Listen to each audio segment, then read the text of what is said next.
할아버지 고 양충식 목사, 아버지 고 양윤주 목사, 작은아버지 양치호 목사의 뒤를 따라 3대째 목회를 이어가는 양진우 목사입니다. 여러분, 삶이 보람되십니까? 왜 보람된 삶을 살지 못하느냐? 오직 물질만 봐서 그래요. 눈앞에 보이는 탐욕.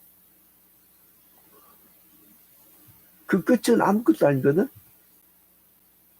어떤 분이 저 할아버지 목사님의 그 부흥회 때 참석했다가 청소년기 때 은혜 받고 목사 됐다는 분이 저한테 그 간증을 하더라고요.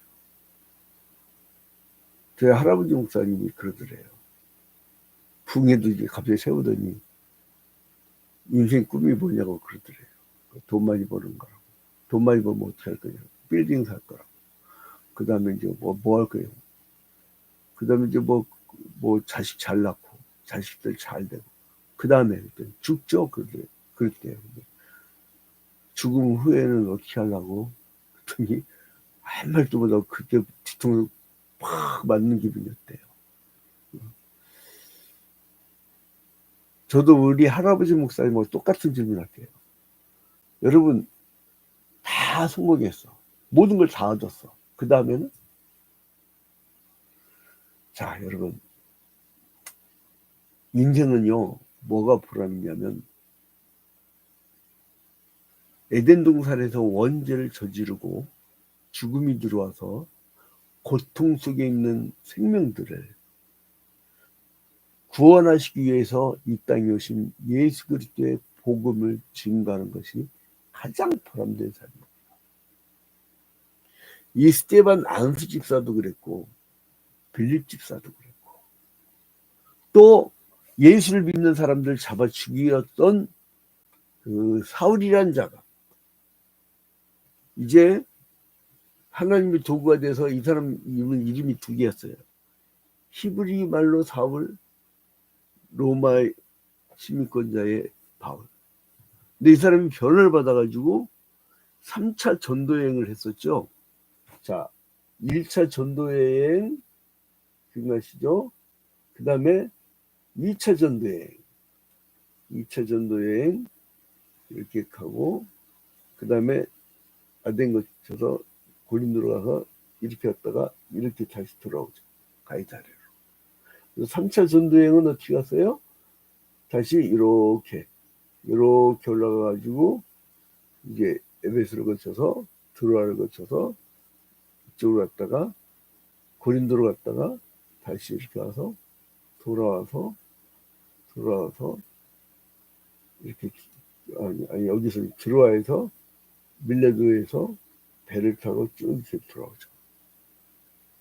그 다음에 이제 예루살렘에 가가지고 변론하는데 이 사람이 2년 동안 갇혀버려요.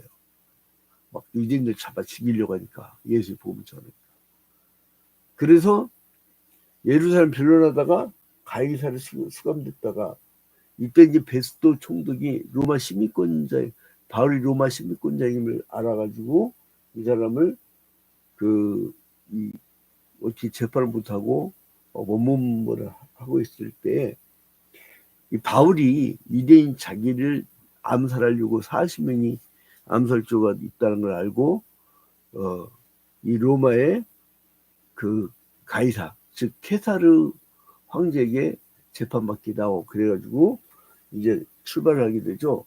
그 출발할 때 이제 가이사랴에 갇혔던 이 사람이 시돈 바로 시돈의 배를 타고 이때는 유라굴로라고 하는 그 우리나라 말로 태풍이죠. 태풍. 이런 바람이 많이 부딪히는 곳이니까 바다 한가운데를 못 가고 살살살살 육지로 거쳐가지고 시돈에서 이제 무라로 갔다가 또 어디로 갔었죠? 니도. 무라로 갔다가 여기서 니도를 거치죠. 니도를 거쳤다가 그리고 이제 그 그레데 섬으로 갔죠. 그레데 섬. 그 다음에 이제 그레데 섬으로 갔다가 이 사람들이 쭉 이제 여기로 로마를 향한 항해를 하는데 여기서 이제 암초 걸린 거예요. 아마 모래섬 같은 거기 딱 걸쳐 꼼짝달싹을 못하게 된 거예요. 그리고 여기서 이미 풍랑 맞았을 때 곡식 다 버렸잖아. 그죠? 그 바울 사도가 그 유라굴로 태풍, 그 원래 태풍 용어가 아니지. 유라굴로. 바람이 엄청 많이 불어. 그 유라굴로를 좀 지나자 했더니 이 사람들 고집 부리고 그냥 간 거예요. 왜냐? 자기의 목적을 이루려고. 여러분, 그 어떤 사건이 나잖아요. 그러면 그리스도인하고요. 그 마귀의 자식들하고는 차이가 큽니다. 그리스도인들은요, 먼저 뭐부터 생각하냐면 생명. 여러분, 기독교 국가들 잘 보세요. 그지가 없어요. 미국 기독교, 웃기지 마요. 거기 요즘에는 유대인들 나라 됐어. 초기에 청교도들은 안 그랬어요. 초기 미국은 그러지 않았어요. 지금은 완전히 말 들어보니까 막 애들이 막 그냥 대학가에서 마약을 그냥 교실에서 봤는데, 교실에서. 그 마귀 새끼 나라죠, 이게. 그러니까 여러분, 우리나라 보호마됐다고 막 좋아하지 마세요. 한 세대가 방심해버리면 다음 세대는 완전히 끝나는 거예요. 우리가 이렇게 신앙적으로 설 수 있었던 거는 우리의 선친과 우리 윗세대들이 신앙생활을 철저히 하고 기도해서 우리를 만들어준 거예요. 근데 아무튼 이 멜리데 섬에 상륙을 했는데 이제 그 베니게가 즉 페니키아, 왜 성경에 베니게라는지 모르겠어요. 페니키아 말로 멜리데는 뭐냐면 피난처라는 뜻이에요. 피난처. 이 멜리데라는 말은 피난처라는 뜻이에요. 피난처. 이 피난처란 말을 왜 썼냐면요. 이 시돈에서부터 멜리데까지 왔다 갔다 상인들이 배를 타고 가면서 이제 이달리아, 여기가 굉장히 잘 살았어요. 왜냐면 로마 제국의 중심지니까. 그래서 여기다가 이제 물자를 공부하려고 시돈에 계속 왔다 갔다 하는데, 여기가 피난처 되어져 갖고 너무나 고마워가지고 그때 이름을 멜리데라고 불러준 거예요. 아마 자기들 이름이 있었겠지. 근데 멜리데라고 붙여준 거예요. 마치 청교도들이 신대륙이라고 미국을 붙여줬잖아. 무슨 신대륙이야. 거기 인디안들이 살았는데. 근데 이제 아무튼 이 멜리데인들이 인심이 무척 좋았던 것 같아요. 난파당한 일행들에게 옷을 말리고 몸을 따뜻하게 불을 피워주고요. 그리고 땔감을 계속 줬어요. 근데 이제 이 땔감을, 그러니까 바울 사도가 사람을 참 잘 섬겼잖아요. 그러니까 막 땔감을 딱 잡았는데, 이 뱀은요, 마른 나뭇가지를 좋아합니다. 주로 땅을 기어다니고 음습한 것. 여러분, 그러니까 어디 뭐 청둥번개 직접 피할 때, 이 음습한 바위 틈 사이로 들어가면 위험해요, 그게. 뱀이 그런 데를 좋아해. 근데 그걸 딱 잡고 불에다 딱 밀려왔더니 뱀이 바울에, 그러니까 뜨거우니까 뱀이 확 나가고 바울을 물어버린 거예요. 근데 그게 독사야. 근데 이걸 딱 떨어버리는데도 물렸음에도 불구하고 죽어야 되는데 안 죽네. 그러니까 사람들이 그를 신으로 섬기는 거예요. 그러니까 이제 여기서 이제 3개월을 머물거든요. 멜리데 3개월 머무는데, 이게 이제 여러분 성경을 이렇게 쭉 같이 읽어가면요, 재미없어요. 이상하게. 왜냐면 일제시대 때 우리 할아버지 쓴 거라. 이제 이야기식으로 풀이해줘야 돼요. 아무튼 여기서 이 3개월 동안 이 바울은 멜리데 사람들한테 굉장히 큰 이익을 줬는데요. 이 대표적으로 추장이 있었는데 그게 누구냐면 보블리오예요. 추장 이름이 보블리오. 이 보블리오라는 사람이 추장으로 있었는데, 이 한 사람이 변화되면 뭐 도시 전체가, 섬 전체가 변화된 건 일도 아니겠죠. 그러니까 여러분, 그 선교나 전도를 할 때 그 중심을 치는 거예요. 중심, 항상. 근데 그 비블리오 집에 보블리오 집에 머물게 됐거든요. 근데 그 아버지가 아프네. 그러니까 그 바울 사도가 기도를 해준 거야. 안 기도했더니 나았어요. 그러니까 이 멜리데 섬에 있는 많은 사람들이 막 바울에게 온 거예요. 근데 그게 다 나아버리네. 여러분, 이게 있잖아요. 그 마가복음, 예수님께서 이미 말씀하신 거예요. 자, 마가복음 16장 17절부터 18절까지.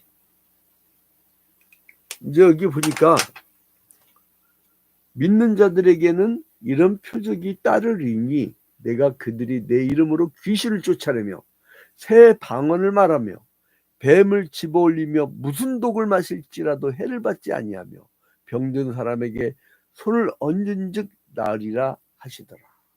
예수님께서 이 땅에 사역하실 때에 앞으로 자기의 제자들과 자기가 사도로 세운 자들을 통해서 어떤 역사가 일어날지를 말씀하시는 거예요. 근데 이게 더 전파돼. 그러면 예수 안 믿는 사람들이 막 그 안수기 다니까 됩니까? 뱀이 물었더니 아무 막 이상이 없습니까? 응? 조건이 있어요. 17절 봐. 마가복음 16장 17절에 믿는 자들에게는 예수를 믿는 자들에게는 표적이 따른다는 거예요. 귀신을 쫓아낸다는 거예요. 나사렛 예수 그리스도의 이름으로 명하노니 귀신은 물러날지어다. 그래서 이 미친 사람, 할아버지 목사님도 그렇고 아버지 목사님도 그렇고 저도 그렇고 많이 쫓아내봤어요. 이게요, 정신적 감기가 있어요. 우울증. 그거는요, 상담으로 잘 이루어져요. 말벗이 있어야 돼. 여러분, 그리스도인들이 좀 사람 좀 제발 좀 많이 만나요. 요즘에 청년층 20대에서요, 로니니스, 이 외로움증이 40%래. 그리스도인들 좀 사람 좀 만나죠. 사람 좀. 현대 그리스도인 지집밖에 몰라. 그게 무슨 그리스도이냐. 남 돕자고 하면 우리 교회 처지 같던데 이래요. 근데 나는 참 우리 성도들이 너무 감사한 게 뭐냐면 정말 진액을 빼. 정말로 남 도울 때.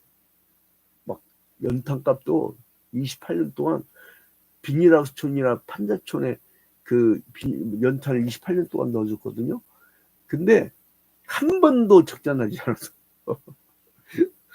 아무튼 이제 그렇게 귀신을 쫓아내고 새 방언을 말하며 글로 싸우고 디알렉틱이라고 얘기했죠.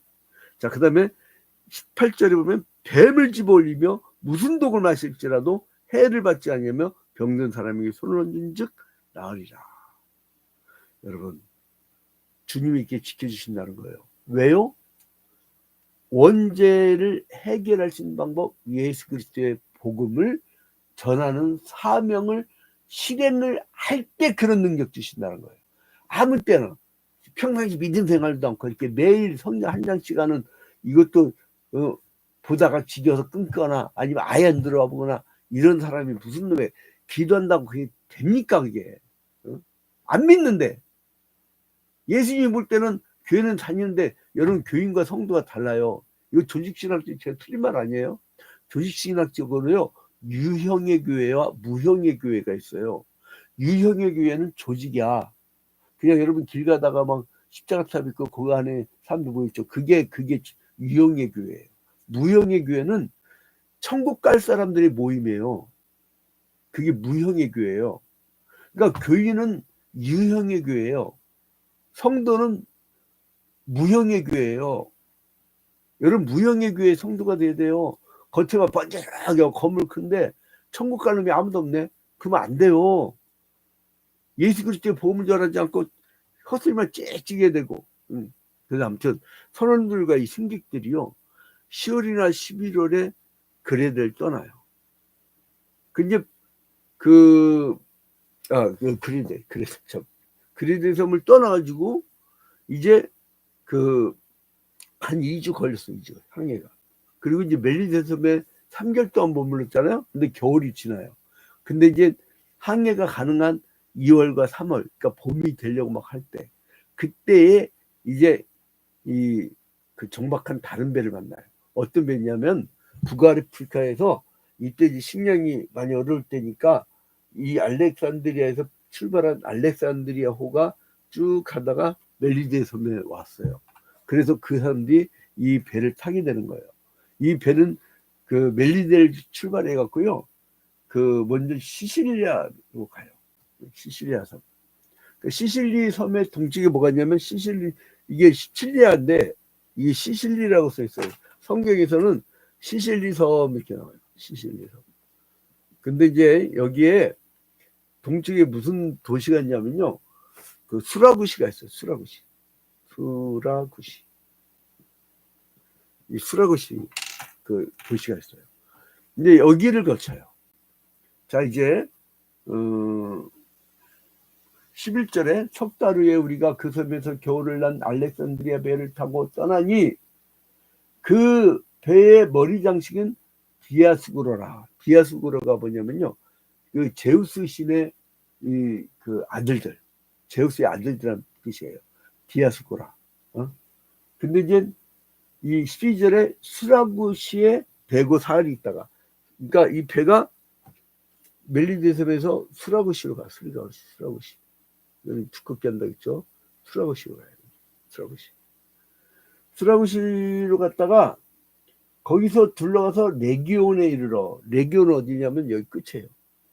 여기 이제 레기온. 이제 드디어 육지로입니다. 레기온. 그러니까 여기로 가는 거예요. 여기. 자, 여기 레기온을 갔어요. 이 레기온을 갔다가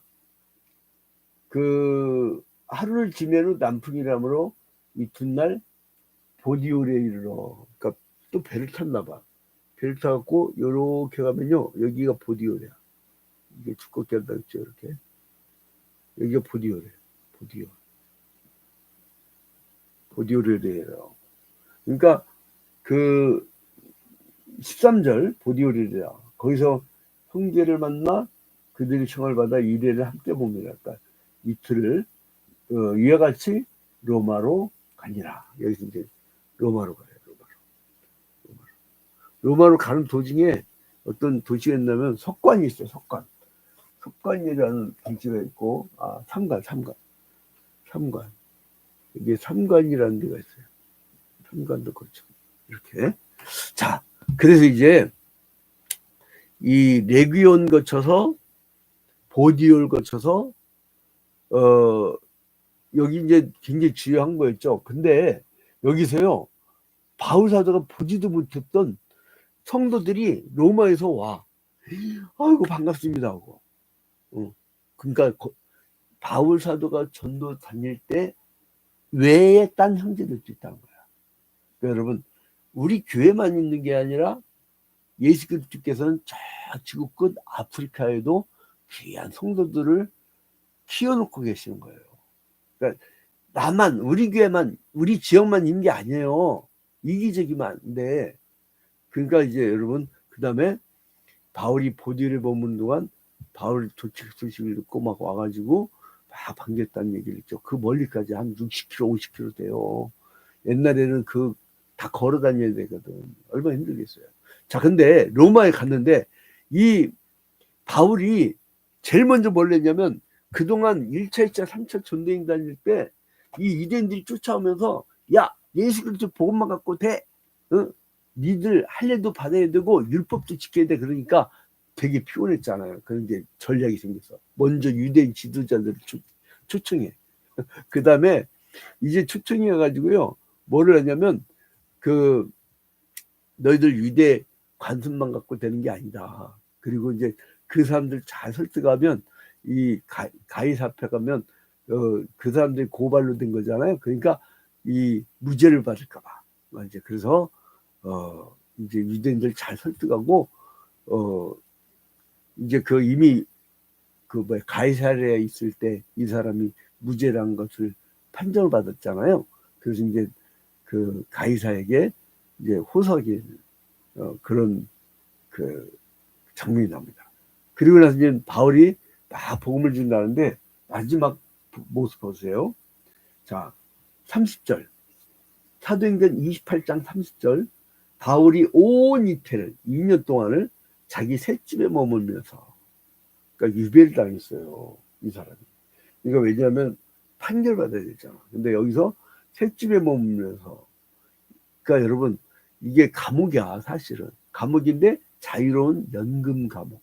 그래서 이제 셋집에 머물면서, 여러분 대사도 바울이요, 교회당이 조그만 셋집이었어요. 인물은 엄청 큰 인물인데 조그만 셋집이었어요. 2년 동안. 근데 사람들이 막 오네. 그래서 다 영접하고. 여러분 잘 영접해 주셔야 돼요. 누구든지. 장애인이 됐든 부족한 사람이 됐든. 그 제가 이제 우리 옛날 성도 중에, 옛날 교회 다녔던 사람들 중에 내가 그런 적이 있어요. 그 정신병원 동기들이 한꺼번에 우르르 온 거야. 그러니까 이제 교인들도 좀 막 황당한 거죠. 대화가 잘 안 통하고. 그런데 신기해요. 계속 기도해주고 성령 역사로 거의 맨정신들이 됐어. 내가 그 사람들 모아가지고 뭐라냐면, 야, 니들 응?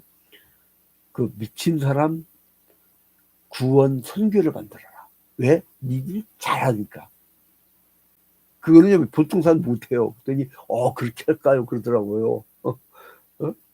근데 진짜로 나한테 어떤 미친 여자 전화를 바꿔준 거야.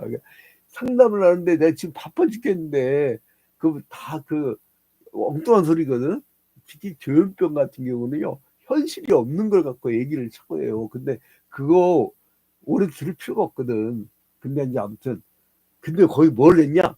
자, 31절 봐봐요. 하나님 나라를 전파하며 주 예수 그리스도에 관한 모든 것을 담대하게 거침없이 가르치더라.